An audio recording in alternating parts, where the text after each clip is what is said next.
Good evening. A very warm welcome to you all, and thank you for joining us for this RCN Scotland discussion on moving forward on pay, why nursing staff deserve a pay rise. I'm Theresa Fyffe, RCN Director for Scotland, and I'm your chair for the evening. COVID-19 has meant we've moved to running virtual events. While this has its challenges in terms of getting used to technology, so please bear with us as we're all very new to this. It is also allowing new opportunities to engage with members. The two sessions held last week were well attended, and feedback has been that they were very helpful. If you missed these, they are available to watch on our website. Tonight, I will be putting your questions to our lead guys on pay, Norman Proven and Colin Pullman. We will do your best to answer as many of your questions as we can over the next hour. You can post these using the Q&A function. If we don't get through all your questions this evening, there are further webinars planned over the coming weeks. A recording of this event will be also available on the website in the coming days. So I'm looking forward to spending the next hour with you, and I hope we get as many questions and we can get going now. Thank you.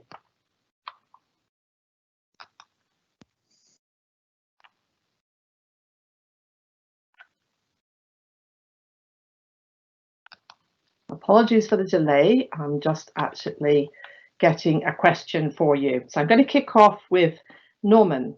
There was an announcement from the UK government on NHS pay a few weeks ago. Does that apply to NHS staff in Scotland?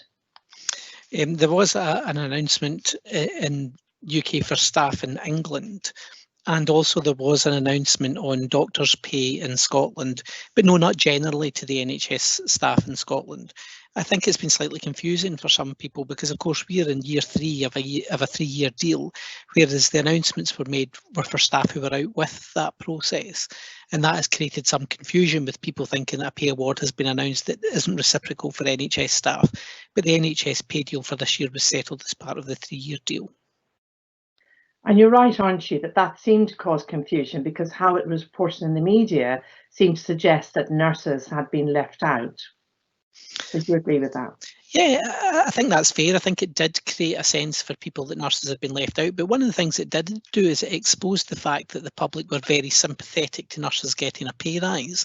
So that attention that came through the media and the general public feeling that nurses had been left out is a good indication of the fact that they're very supportive of nurses.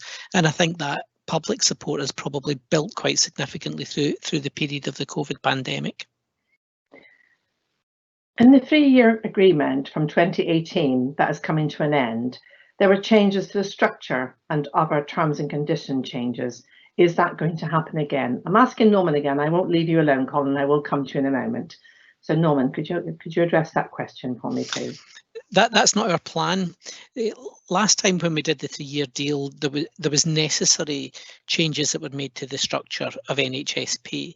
So, for example, the principle of somebody being a band 5 staff nurse and taking 8 years to get to the top of their increments just seemed unfair.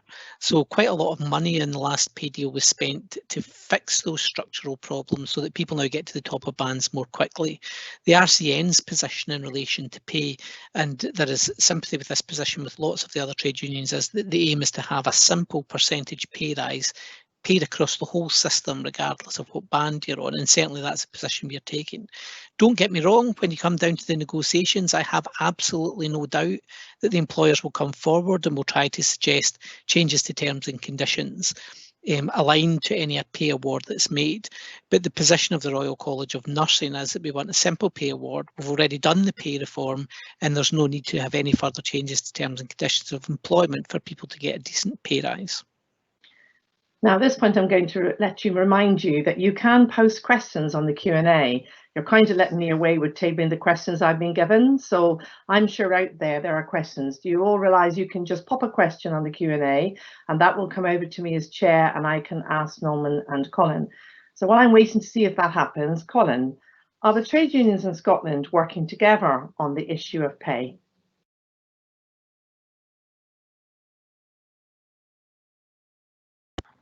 First technology, nearly didn't get my mic on. Good evening, everybody. Thanks, Theresa.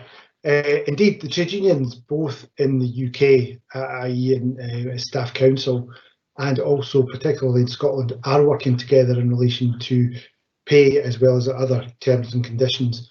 We work together through a central group called National Staff Side, which brings together all the NHS trade unions, and we're all collectively working together currently on not only pay, but all the other terms and conditions issues, which many people have seen during the recent COVID, or the start of the COVID issues, where we had to make some adjustments to terms and conditions of employment. So yes, we are working together, and we're starting to, well, not start, we continue to work on pay terms and conditions.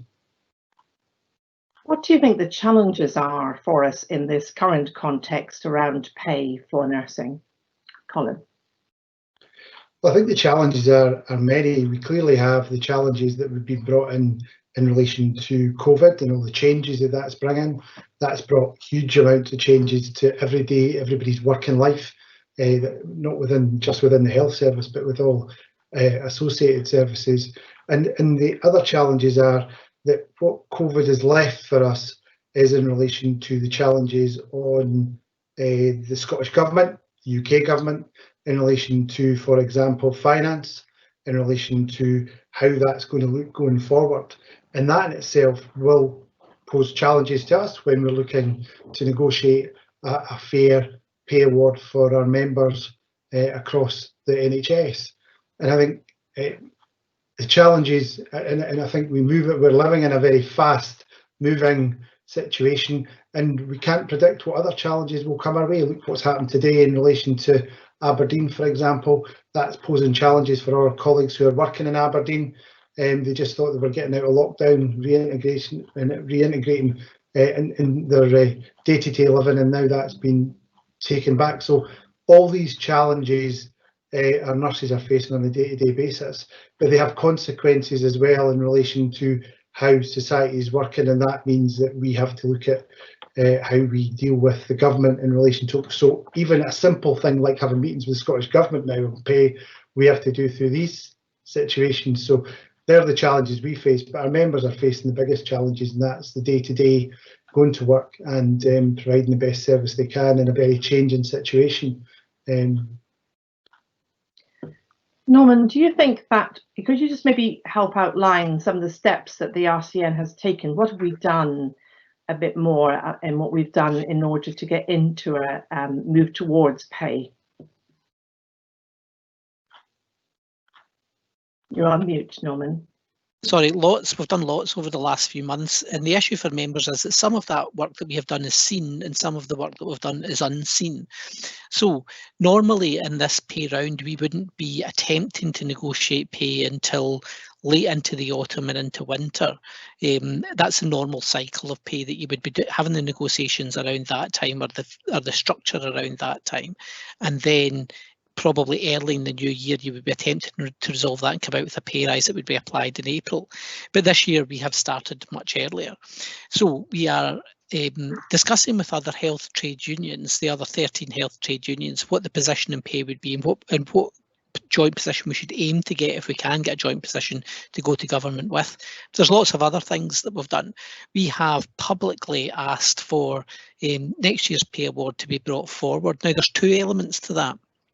Brought forward in the sense of the negotiations brought forward, so that hopefully we can secure the best possible pay rise for people, and then they will know in advance what they're going to get in terms of their pay award for next year.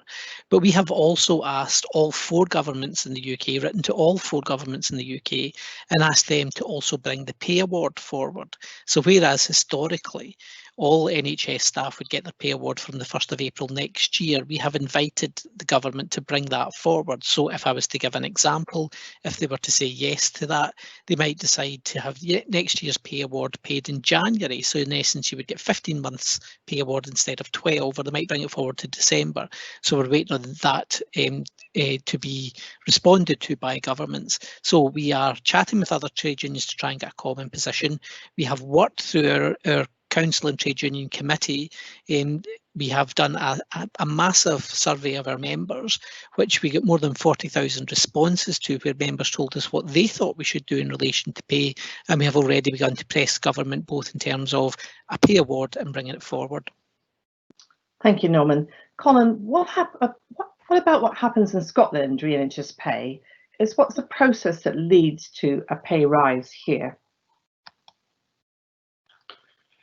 Well, it's quite over many years up until the 2018.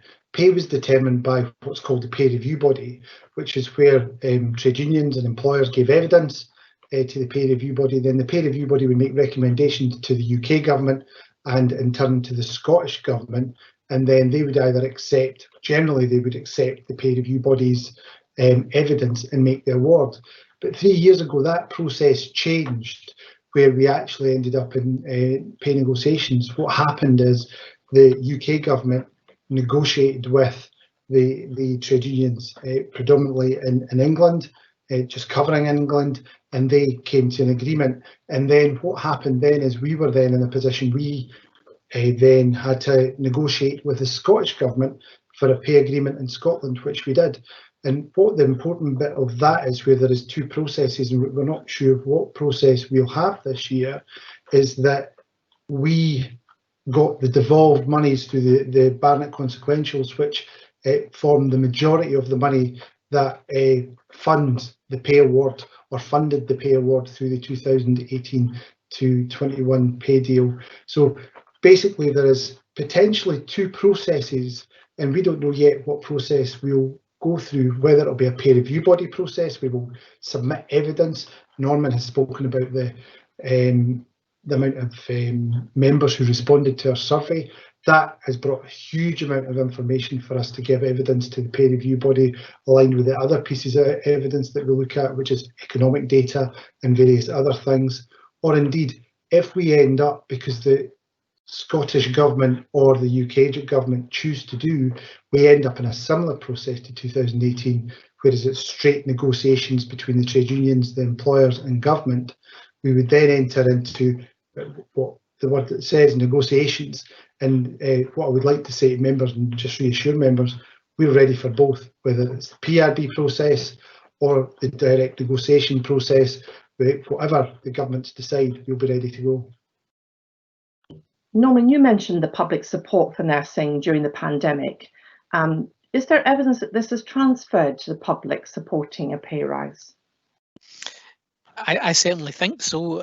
The number of media outlets that are reporting in relation to public support, we saw people standing in the doorstep every week clapping the NHS staff. People have been asked whether or not they thought nurses should receive a pay rise. I thought it was really interesting, actually, that during all of the stuff about clapping, that there was a couple of interviews that I saw in the news, and one of them was with the Duchess of Cambridge, and she was asked live on television, do you think NHS staff should get a pay rise? It was completely out of context with everything else, but there was a clear indication within the media that they were asking this question of people, and I haven't seen any person answer that by saying no, that they didn't think that the NHS should get a pay rise. And certainly the overwhelming support of public through the very hard work that's been done by nurses and other NHS staff during the pandemic, I think has done two things. One, it's made the public absolutely aware of how crucial NHS staff are. And I think the other thing it did, when they saw the images of people working, I think for the first time, many people reappraised what they think people do when they're working in the NHS, because they saw people in very technical, difficult jobs, you know, working under enormous pressure. And I think the public sympathy is definitely with the NHS staff at the moment. There's a second part to that question that I'm going to take you to, and then Colin and actually Norman, both of you may want to give an answer to this, but should nursing trade unions not work together with the upcoming demonstrations? The first one here in Scotland is on Saturday. It is a belief of most that they've spoken to, the RCN is not supportive of these gatherings. Is that correct? Colin, do you want to?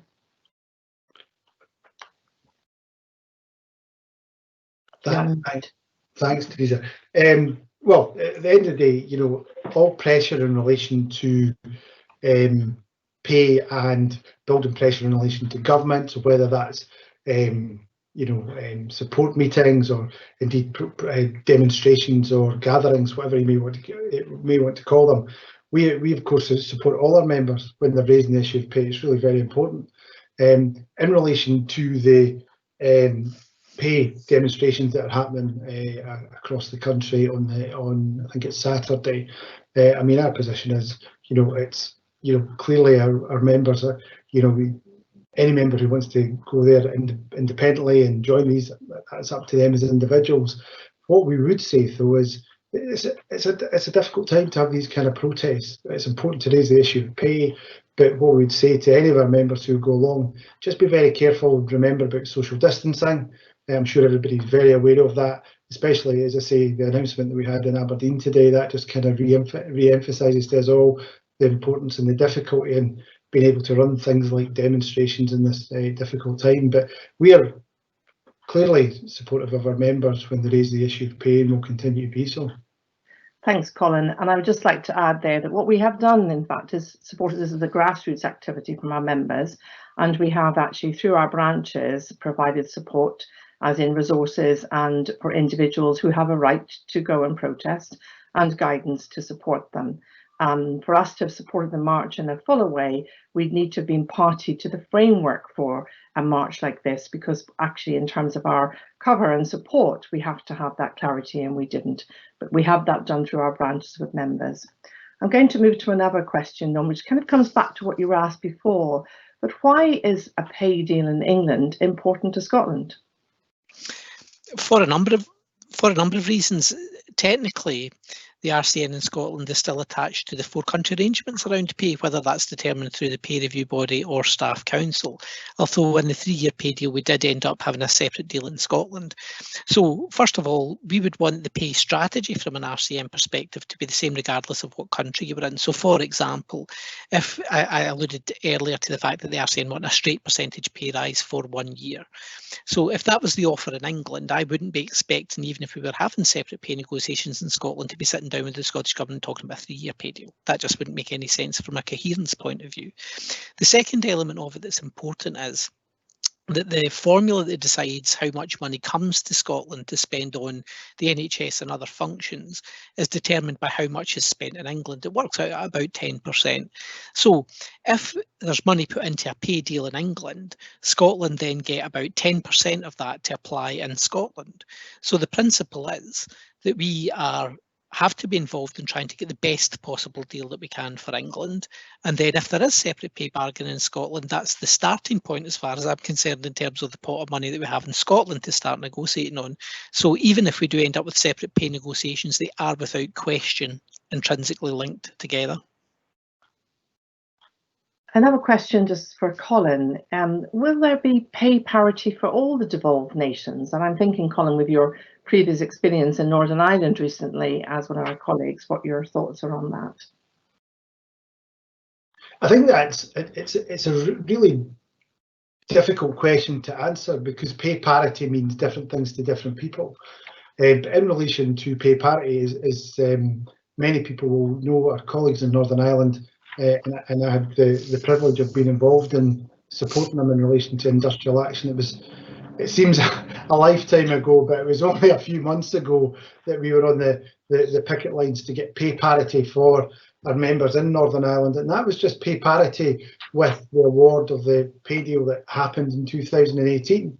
And clearly we want to get the best award we can for all nurses throughout the UK, but we also need to be clear that we are working within a devolved country. So so for example, within Scotland, there is slight differences to how the pay agreement or the pay negotiations worked through in the last, or this deal that we've got, the current deal, the 2018-21 deal, and our colleagues in Northern Ireland were actually less than what our colleagues in England got. And the fight there for parity was for parity with our colleagues in NHS England. And it will be something that will be part of the discussions, there's no doubt, for not only ourselves in Scotland. We're in a different position. However, it certainly will be a discussion that we'll be having, dependent on how the negotiations, if it is negotiations, that'll happen in devolved countries, or indeed with the pay review body, it'll be something very strongly that we talk about in relation to every nurse in the UK deserves to be rewarded in the same way. Thank you. I have the lead for the Independent Health and Social Care Sector Strategy for the UK. So I'm going to ask you, Norman, what about pay for those working within these sectors? Yeah, that can be tricky because there isn't the same mechanism to negotiate pay across the whole of the independent and social care sectors in the same way that there is for the NHS. There are a number of organisations that mirror NHS pay, many GP surgeries, for example, some private hospitals do as well. But when it comes to things like care homes, we have a whole plethora of care homes. And in some senses, the pay for those areas is market driven in terms of how much they feel they have to pay to get people. So we will have a separate strand for the independent sector in Scotland, but please don't think that we are only worried about NHS pay, because we're absolutely not.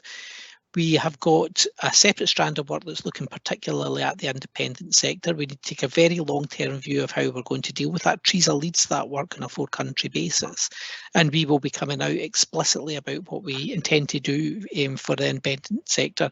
I have a personal view about how we should approach that. I think we need to do it at a structural level, so I think we need to try and influence pay at the level where commissioning happens, for example. So you could insist that in a contractual sense, if nurses are hired, they have to be paid at a certain rate, rather than leaving it to the individual providers to make that decision. But we are not just concerned about NHS pay. You're hearing more about that just now because we're in the middle of the run up to the negotiations. But pay for people who work in the independent sector is every bit as important to the RCN as it is in relation to those who work in the NHS.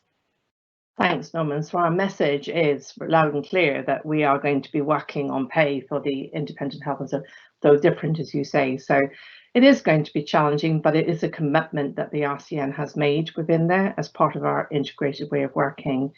I want to go back to another, this is a bit more putting you on the spot a bit, guys. Would the RCN be willing to stand alone if no agreement can be found regarding a joint position with the trade unions? So I'm looking at the two of them, you see. I'm going to see which one of them is going to bite. Well, answer it. Do them. Okay, Norman. I sit on staff council as one of the RCN representatives, so I do this on a 4-country basis as well as doing it for Scotland. And the answer to that question is absolutely yes. If we can't find a common accord with the other trade unions, and we think that the position that they want to take is so different from the one that we want to take, then the RCN will do the best it can for its members. And I go back to something that I stated earlier. The Royal College of Nursing negotiating position in relation to NHS pay this year will be informed by the survey that we did of our members. So we went out and asked you guys what you thought was important in relation to pay.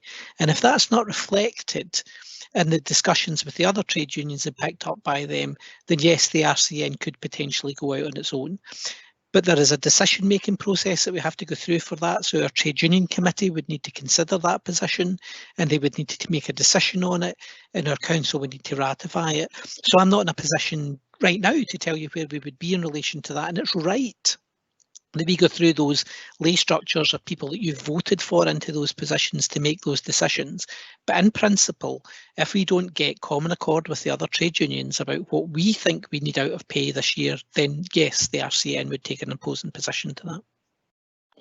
I'm going to actually just read out a comment to you that I think I will answer myself, but it just says that I'm sure the RCN has been aware of the peaceful protests. I believe we said that, absolutely. We are aware of them happening as soon as members were. And they're asking why we didn't request a framework of the protest from the organisers rather than wait until tonight to bring it up. It is actually the wrong way round. When you're running, and we have been party to and organisers of and worked with others on many marches in my time here as director of RCN Scotland. And there is a process of where you are approached and there's work to be done and you do it in a planned way. We weren't approached as an organisation to do that. By the time the date came, it was too late for us to put into place the process. So it wasn't that we left it till tonight. We actually hadn't been approached to do that. There's another question I just want to go to is, when can we expect to hear from the government on the early start of pay negotiations? And what happens if they decline to start early? Colin? Well, We hope to hear from them sooner rather than later, obviously. We also hope to hear from, and of course we want to hear from both the UK government, we also specifically here in Scotland want to hear from the Scottish government about what their position is in relation to the bring forward early and the request that we've made in relation to negotiations, and the point to bring not only the discussions forward, but to bring an award forward from April of next year to bring it forward. If we don't get the answer we want, well, we will be shouting louder and we will be continually engaging with the politicians to persuade them that it's the right and proper thing to do. We'll also, they need to listen to our members first and foremost. They need to listen to the public, and we will increase that pressure by continually lobbying and campaigning through every means that we can think of to put pressure on them to bring the discussions forward and indeed make an award bring the award forward as well, because our members deserve it. And the important thing about all of this for us who are working on this on a daily basis is it's what our members are asking for. This is not being plucked out of the sky or anything like that at all.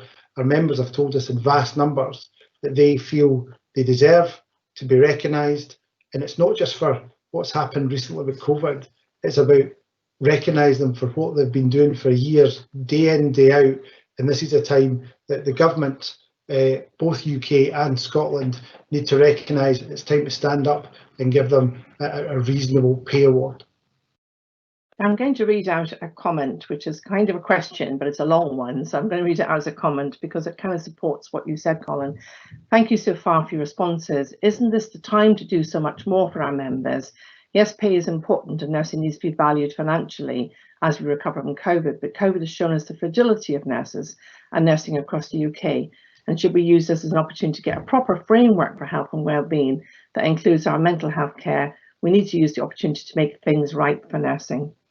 I think the comment says it all, doesn't it?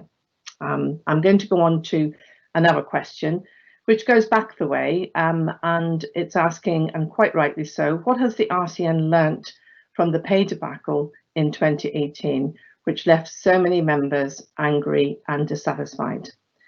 Norman.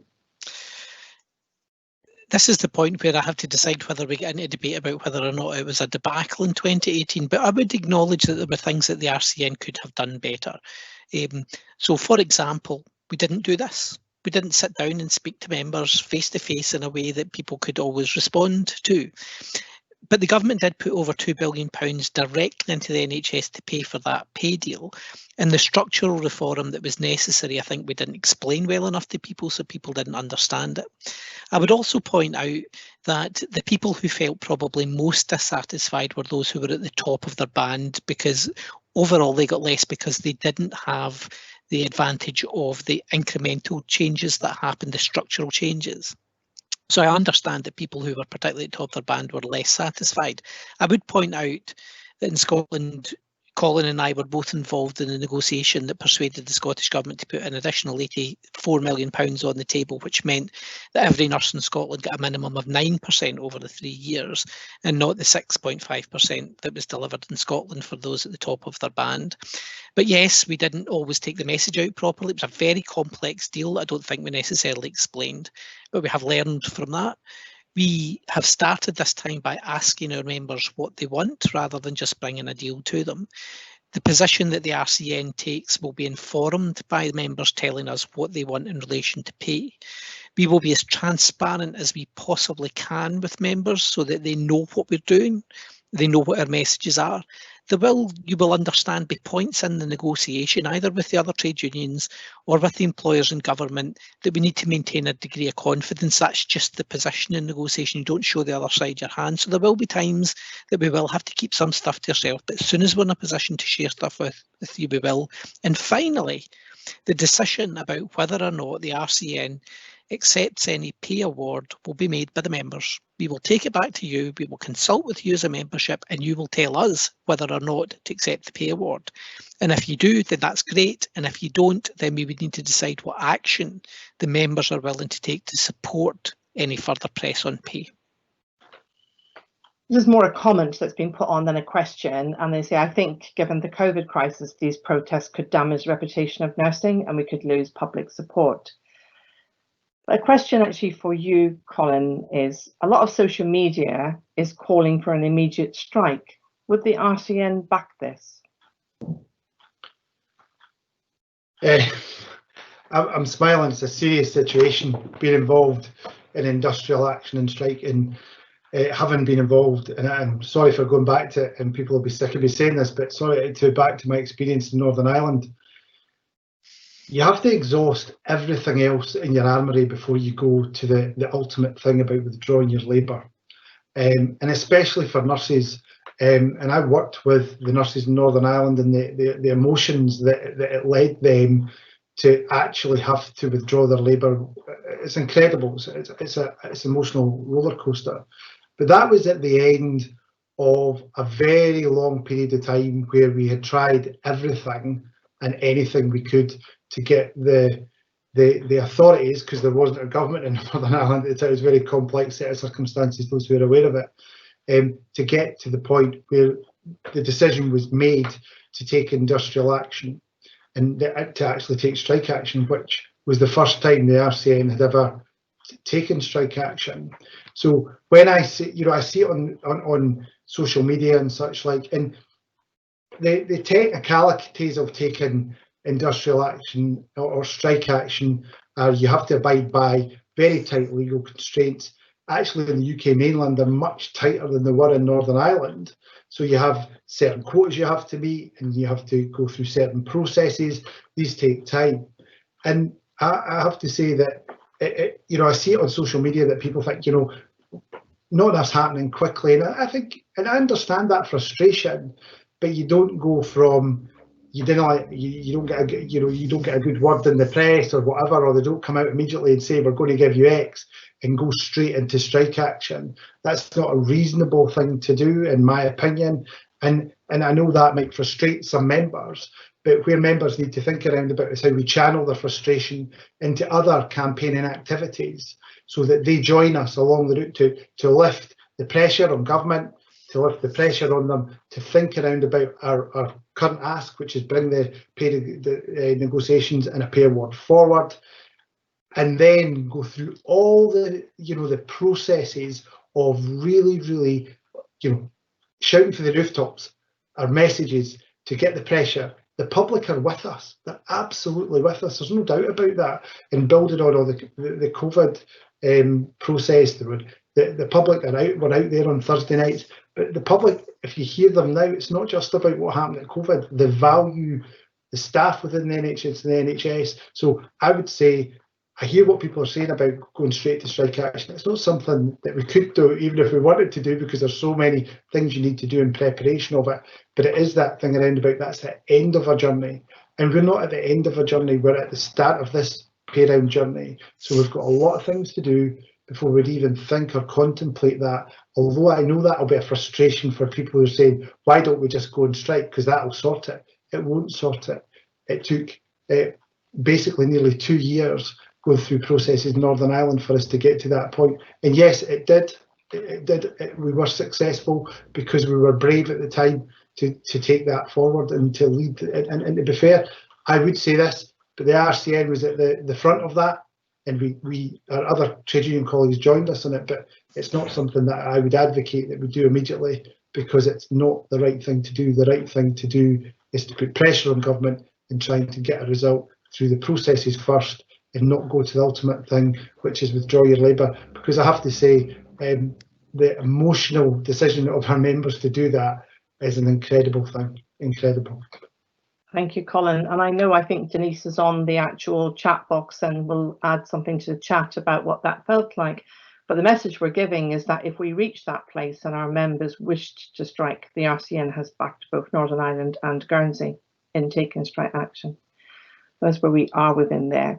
So the next question is, Norman, what would you say to members who say they're moving to another trade union because the RCN's too weak? Oh, you'll be sorry you asked me this one. I feel really strongly about this. I just think it's, first of all, I would refute that completely, because quite frankly, I think it's nonsense. The last time out with the strike in Northern Ireland around pay that Colin led for the RCN last year, the last time any of the health trade unions were in strike over pay was in the late 1980s, all of the trade unions. So let me just be clear with you, think about this logically. We've just finished a 3-year pay deal that 13 out of 14 trade unions agreed to. One trade union did not agree to that. They didn't ballot their members and they didn't take any action. So I don't see how that's any stronger, that's passive. Before that, there was pay caps that were being imposed by the UK government. All of us were in the same position of being unhappy about that, but there was no industrial action from any of the trade unions. Prior to that was a couple of years with no pay rise, and before that there was 3-year pay deal. I have been in this job for 12 years and there isn't a single trade union in Scotland or anywhere in the UK who have taken any different action in relation to pay than the RCN has taken. So I hear this from time to time, that the RCN aren't aggressive enough, that we're not a real trade union and we wouldn't take action. And it is absolute nonsense. Compare us to any of the other trade unions and we have been no different. And when you look at the Northern Ireland strike last year, we showed that when pushed, we will take our members all the way to industrial action, including strike, and we've done it. So there is a question coming back to that, is now the time right, and we're being challenged as a panel that we're actually would put strike action. It's not what we're saying here today, but in this context we're not proposing and actually urging strike action. What we're saying is if the context was the right and our members came to us because we had reached a place where we could not secure what we believed was right. Our message here is nursing staff deserve a pay rise, and that's where we'd be coming from. We would consider we'd have to go the whole way where our members are. But I would like to go back to Colin for a comment where that was made, that in Northern Ireland, those nurses who were on strike did their utmost and did everything, and the procedures and process that were put in place to ensure patient safety were very rigorous. Do you want to make a comment on that, Colin? Absolutely. In preparation for the actual days of industrial action, colleagues worked closely with, which sounds a bit bizarre in relation to when you're taking industrial action, but we worked closely with all the employers to ensure that there was appropriate levels of staffing for essential areas. So basically derogations it's called, is we actually allowed members who actually we had to have, at times we had to have discussion with our members to say, I know you want to take industrial action, but we need to cover these services to ensure that they're safe. So as you can imagine, that was emergency services. And so there's a huge build-up process to any industrial action, and we're an odd trade union in some respects, because we can't be like some trade unions where you just say all out, everybody out. We can never do that because we have to cover emergency services, and we had to do that to make sure safe services were provided in these emergency areas. And we agreed them with the employer. We were hard though. We were hard, and employers tried to, shall we say, well, this is an emergency service and that's an emergency service. And colleagues and activists sat with employers, and we had very, I'll say, robust discussions, what was appropriate and what wasn't. But we did that to make sure that there was the essential services continued, but our strikes made a significant difference. It closed down the majority of services. It only left skeleton services to deal with emergencies, nothing more, nothing less. And you have to do that because you have to, we wouldn't keep public opinion if we didn't make sure essential services, or emergency services, I should say, were still there and running appropriately for life and limb. So they were asked a question about using the organising model that was actually adopted in Northern Ireland, and I would like just to address that, because the organising model we tested in Northern Ireland and learned from it, that the organisation as a UK is developing the organising model and testing it in a number of ways. So the work we're doing with the Independent Health and Social Care Strategy will test that organising model. There's no question about it, actually. Engaging and talking to our members is the best way. And in fact, when someone asked earlier about one of the big lessons that we learned from me, is what we've done is consultation, engagement. we'll do more engagement and then consultation, because that's actually what we need to address. So I'm going to move away. I don't want the audience to think that if it came in the last minute and thought we were urging strike action today. So we were talking about where we would be getting to. But a question that was asked, and it doesn't fit entirely with pay, but I actually thought it's a really important one. It says it's now the time to demand protection for supervision and PDP as paid within nursing terms and conditions to ensure that nurses have access to appropriate clinical and line management supervision. While this isn't within AFC, how could we get it in there in the future? Colin, given your role in STAC, I'm going to put that one to you. Just a slight add-on from the last one about strike. I should have said this because it was a really remiss of me. I think the important thing to remember is that nurses in Northern Ireland didn't just go out on pay; they went out on safe staffing, and there's an integral link between pay and safe staffing. I should have said that, so apologies for that, for not mentioning it. In relation to the question that's been asked around about protected time for supervision and such like, it's not within Agenda for Change, as you say, but there has been a lot of work done in relation to try and get protected time, not only for supervision but also for training and other things, and guarantee, for example, appraisal. That is being inbuilt into some of the things that we're doing through STAC. It's not actually tied into Agenda for Change. And actually other things like this are things that we need to campaign more on, and we can take through not just STAC, which is the Scottish Terms and Conditions Group, but SWAG, which is around about workforce policies. We can be taking more work around about that and putting more pressure. It's something that I have to say, in the time that I've worked with RCN, that we've continually raised and pushed. But when you have financial austerity come in, it's the first thing that employers pull back on, which is time for training and support and supervision. And again, we find that balance comes back. And I think we find ourselves at a point where we need to put more pressure on through whatever mechanism we can, including the negotiation mechanism, and with individual employers, to get the best that we can in relation to supporting our members in the workplace. Thank you, Colin. The next one's a bit of a secret squirrel question, because they're asking, and I'm going to ask you, Norman, is there any positive noise coming out of Scottish Government about pay? Yes and no. What they've said is that their intention would be to have separate pay negotiations in Scotland. What we don't have at the moment is an agreed mechanism. We did put a mechanism in place that put the 3-year pay deal in Scotland because we had to 3 years ago, and negotiated a slightly better deal than other parts of the UK on that basis. But there is no actual agreed mechanism, and Scottish Government have indicated that they would wish to do that. So we have went back to them and said we would welcome them coming forward with a proposal about how to set up a bargaining mechanism. But I have had conversations with civil servants about NHS pay in Scotland, and you get the same rhetoric from them every time you have to sit down, and that is, there won't be a lot of money. There's not going to be a lot of money about, and what we get from the Barnett formula, there's not going to be a lot of cash to put in. And I say the same thing to them every time. The amount of money that you have for pay in the NHS in Scotland is a political decision. So the politicians are responsible for doing the best they possibly can.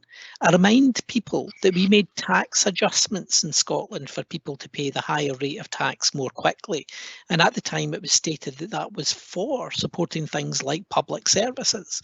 So I say to them, the best way to have good public services is to be able to recruit people. The best way to be able to recruit people is pay them properly. And the last thing that I say to them when they tell me there's not going to be a lot of money, is I tell them that if the Scottish Government want to have separate pay bargaining in Scotland, then they need to do better than the money that they get out of the England deal. Otherwise, what's the point of me bothering turning up and wasting my time sitting in front of them? So I tell them, if you want to be the employer, the NHS employer of choice in the UK, the start position for negotiations is whatever money you get from England, you're going to add to it to make the deal better in Scotland. And that relates to another question that came in, which is says, what would you say to those people who say because of COVID, there's not enough money for a pay rise? So can you just reflect on that? I know something, that's a really, really good question, because the fact of the matter is the public sympathy is in relation to people in the NHS getting a good pay award. We know that, and we are going to use that.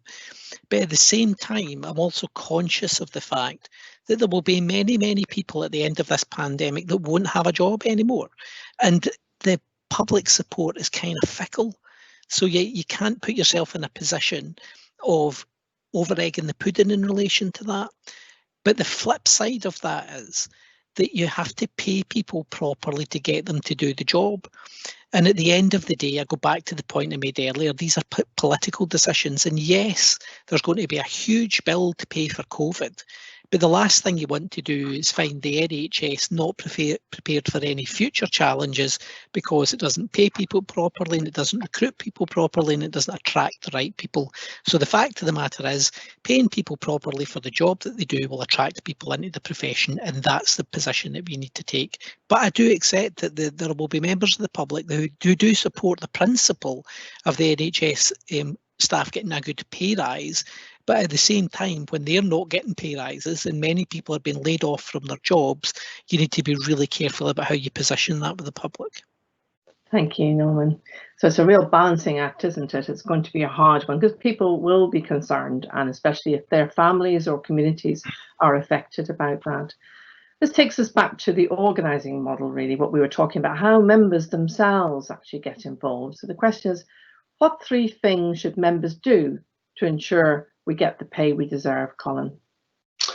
Well, number of things. There's more than 3 I can think of, but we'll cover the first 3 that comes to mind. I think the main thing is, or the first thing is, keep up to date with what's happening. This is a fast-moving thing that's going to happen. There'll be times where things will happen really quickly, and we might need you to do things. We might be asking you to put pressure on people. We might be asking you, as I say, to do various things. It might be respond to surveys. It might be to maybe to write to your MSP or put pressure on in another way that we will describe. So watch social media and what we're saying.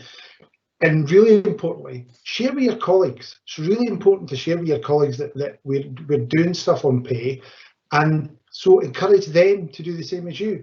Get engaged, come to these type of events, actually get engaged with the other things that we do. Get engaged, as I say, with social media. It would be great to be coming out, as we did in Northern Ireland, and walk the wards and come to hospitals and meet you face to face. We just can't do that currently. So we need to use these type of technologies to try and do as much as we can to engage, and I would encourage you to do that. I'd also encourage you to engage your friends and relatives, because we need their support, and it'll be at the time that we get the crunch point when we want to put more pressure on, whether that be, as I say, through campaigning and through, you know, responding to surveys or emailing MSPs or whatever. People say, oh, but we've done that before. But it makes a difference, and it's the timing of these things. So you've got to know, we've got to try and judge that and try and encourage you to do that, because it's really, really important. But I suppose the most important bit is, as a collective, we're stronger. So is that thing around about getting everybody else on board, making everybody aware, so that, you know, at the end of the day, when we do need to show our collective force, and that's the organising bit, we can do that, and we can turn up. It's like the survey that we've got. It's so powerful for people like Norman and I. We can turn up and say, we're mandated from our members. This is what our members are saying.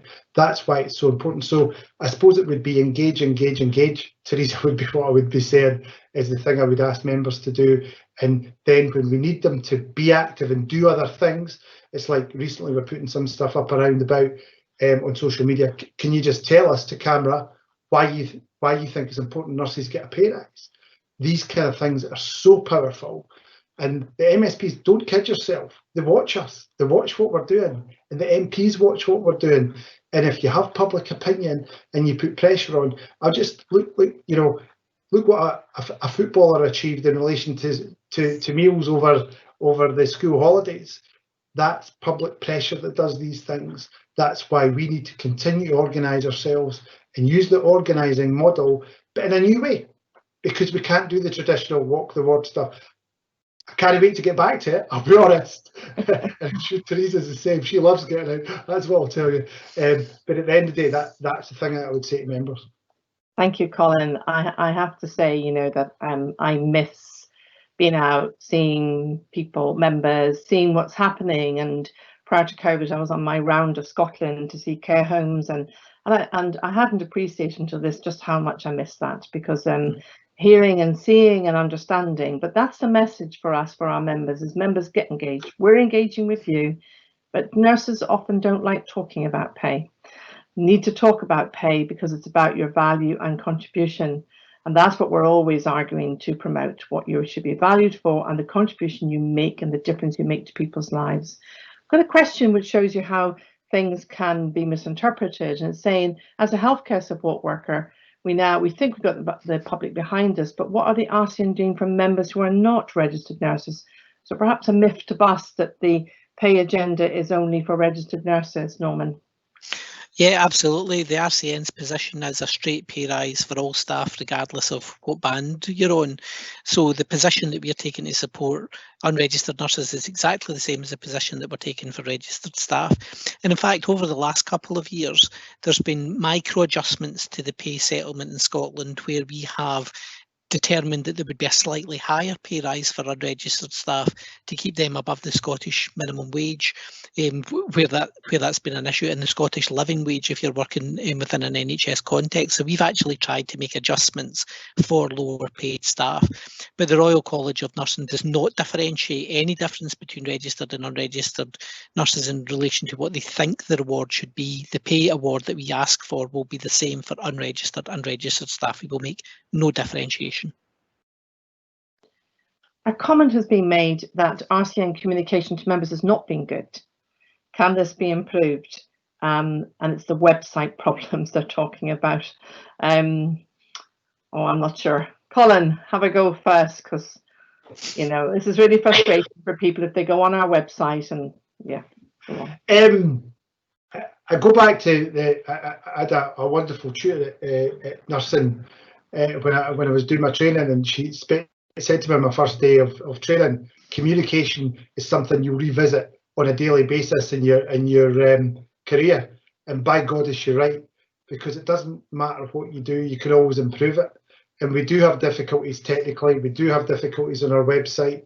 I think though we are learning much more around about what members like to get, how they like to get, because everybody's different. Some people read websites, some people get their information from social media, other people get their information from more traditional methods, whether that's reading the bulletin or whatever. So I think we hear the frustration that people have at times, and what's important is people feed back to us. If you find it difficult to navigate the website, or you don't find it's intuitive or whatever, feed back to us, because I have to say that is something that and the college is doing a lot of work at the moment around about how we make everything that we do, likes of the website, likes of our social media, how we make it more engaging.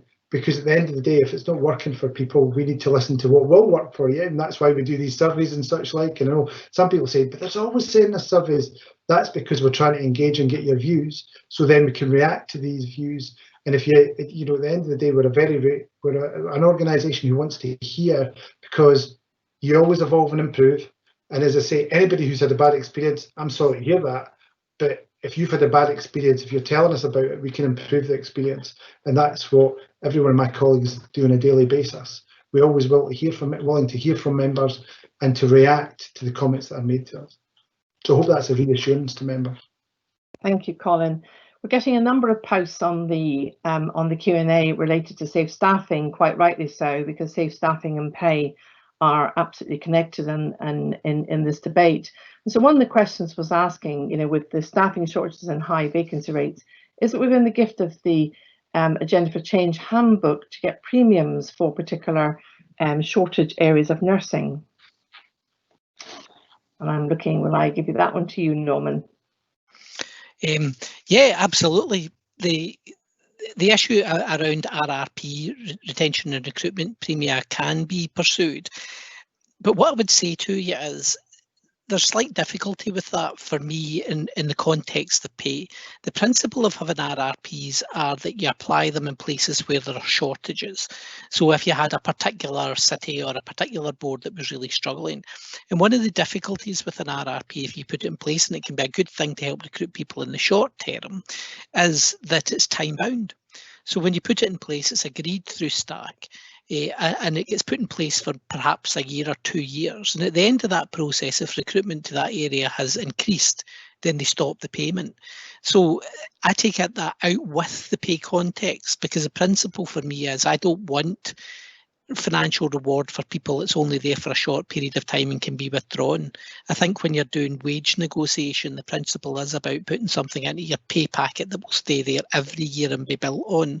So yes, there are things within the terms and conditions handbook that we can use for short-term gain, but I'm not sure that that's the answer when you're doing wage negotiation. Thank you, Norman. There's a comment being made on the box about why is there not an elected member on the panel? It would be good to see them engage. There's a number of these being run, and some are in fact being run by Graham. Speaking with Denise did one just recently, and there will be more. We're doing a number of them. We're spreading them out. We're all taking the load and working together, both as staff and members. We chose this one today. It's to give an extra chance for people, and we'll be looking all the time to see what else we can do. I'm very conscious of time. We've got 5 minutes to the end. So I've got a couple of things that I want to quickly ask and a couple of comments I'd like to bring in. But Unison has given advice to members on what they want. Why haven't the RCN done this? And what are we asking for?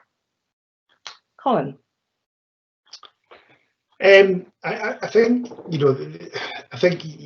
I'm not going to hear comment about other trade unions and how they do their business, and that's up to them in relation to what they put out and what they say to their members through their branch structure. In relation to what we're doing, we're working through our governance processes.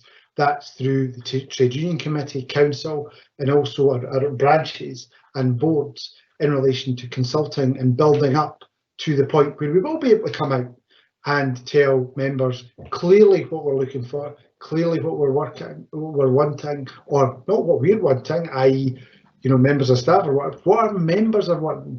And we're doing that through a process, i.e. we've done it through the survey, moving that through, and that's a developing process. Some, as I say, I'm not here to speak about other trade unions, what they may say or what they may do, that's up to them, but I can only say what we're doing at the RCN, and what we're doing is engaging with members, engaging with our elected committees and structures to ensure that what we come out with as an organisation and ask for is absolutely been through a process that's robust, and we have all the robust arguments. So when we come to whether it be a peer review body or indeed negotiations, we're clear on what our members want and the evidence behind it to justify what we're asking for.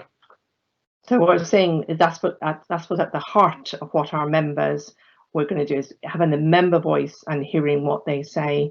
But a comment was made, how COVID has left many of us exhausted and the winter is going to be very tough. Do you really think members have an energy for the fight? And I'm just going to say that's valid, isn't it? The recovery period for nurses and others post-COVID is a really tough one. And every time you speak to people who are in that, they are finding that very difficult. I'm just going to make a comment, which is a personal comment that's come on here, but I can't help but do it. It's from a young woman called Molly. And she says, look at my dad go. He's so good at what he does, and I'm so proud. So I thought I'd like to read that one out. We've got about 2 minutes to go, and I'm going to try and actually, there's a lot here that said that it would be difficult for me to get through. The 3 run so far has not had any council members engaged, no Scottish member on the Scottish pay Q&A. Well, as I said, we will ensure we're doing a number of things. This is the first one we've done specific to Scotland, so give us a break a bit, really. It's the first one we've done. All the others have been UK. We will be doing more, and we're going to be looking at how we do that. We wanted to get this one.